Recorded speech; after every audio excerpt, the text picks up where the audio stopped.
欢迎来到女明星新闻渠道，点击订阅频道，不要错过当天最热门的新闻。赵丽颖励志故事被写进课本，逆盘的人生，先苦后甜。她的成功来之不易，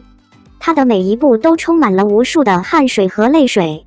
后来偶尔翻一些资料，发现赵丽颖也研究过课本。为什么赵丽颖的励志事迹能写在课本上？这只有2个原因。事实上，有很多人读过教科书，他们的励志事迹会给人一种正能量和正确的价值观。但是赵丽颖为什么会出现在教科书里呢？后来想了想，可能是因为赵丽颖出生在一个很普通的家庭，在瞬息万变的娱乐圈里，没有强大的家庭背景，很难有光明的前途，而她最终却成功了。这一切都是因为她的初心和奉献。当然，也有一些明星家境也很穷，但走上演员这条路，可能是被命运安排和赐予的。但赵丽颖不是，她一直想成为一名演员。如果她不能成为演员，她说她会成为一名歌手。不管怎样，她都会为自己的理想而战。而最终，正是通过自己的坚持和努力，她的梦想终于开花结果。从始至终，她是唯一一个坚持自己最初的梦想，然后在一路上遇到的坎坷中挣扎到死的人。她承受了多少艰辛，你流过多少眼泪，但为了她坚持的梦想，她从来没有哭过苦，也没有累过。我想正是因为出生在这样的家庭，赵丽颖顽强的意志力和行动力都得到了磨练，所以看起来不像其他明星那样很娇气。为了抢占一个角色，她默默的从不哭泣。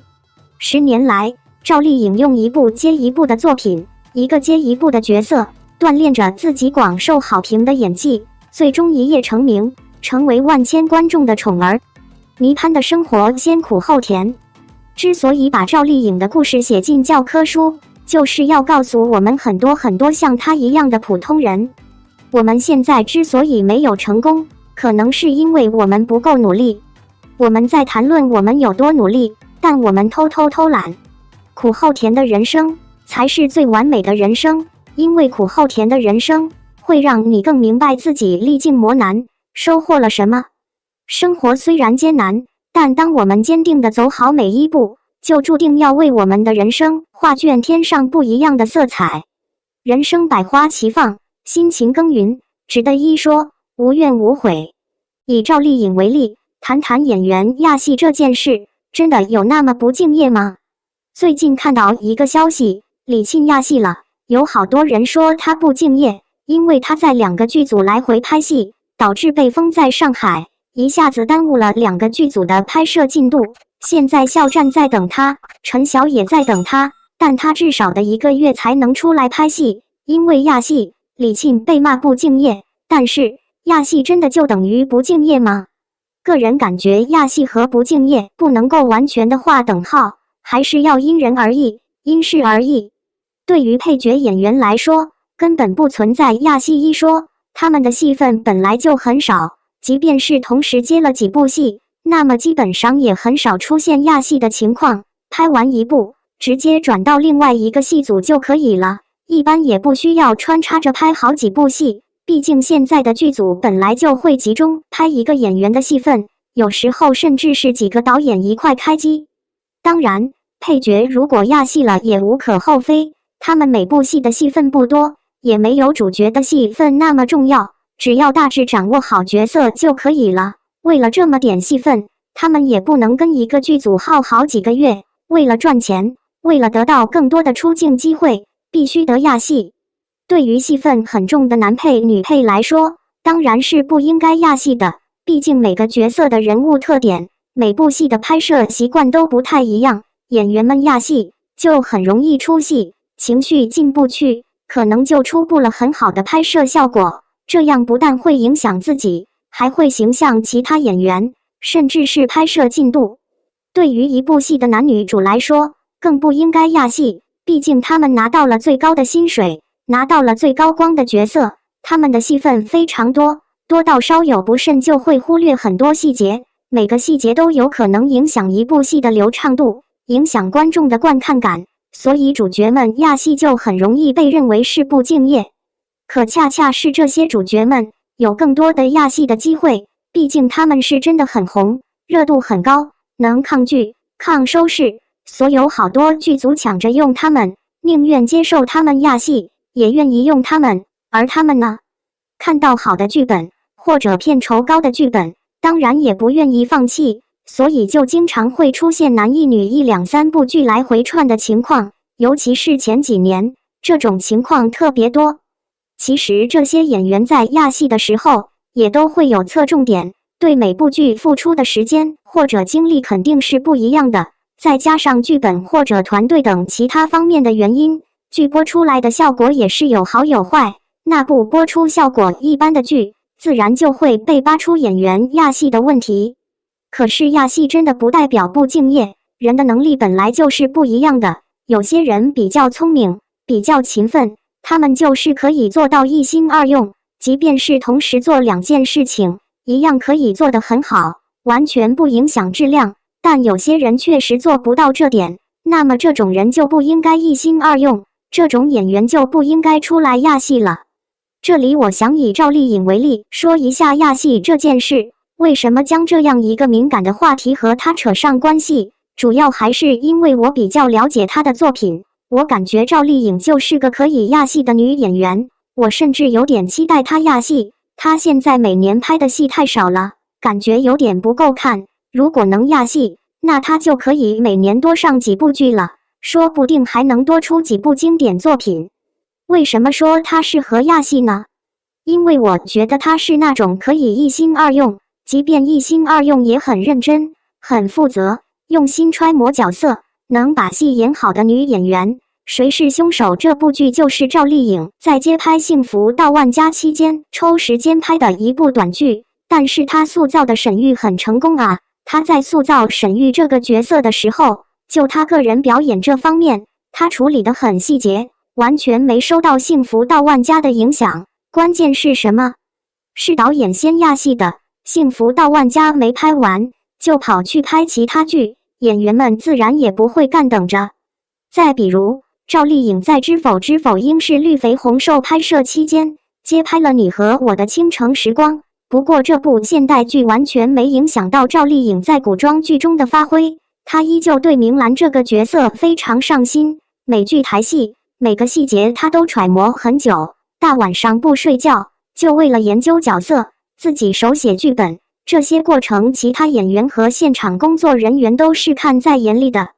像她这样，并没有因为一心二用就影响戏的质量的女演员，是没什么好吐槽的，因为她把自己分内的事做了，而且做得很好，可圈可点。硬是吐槽不敬业，说实话有点牵强。当然，赵丽颖的亚戏并不是真正的亚戏，毕竟她基本上没有两部戏来回跑，没有急匆匆演完这个就去下个剧组，她没有让剧组等她一个人。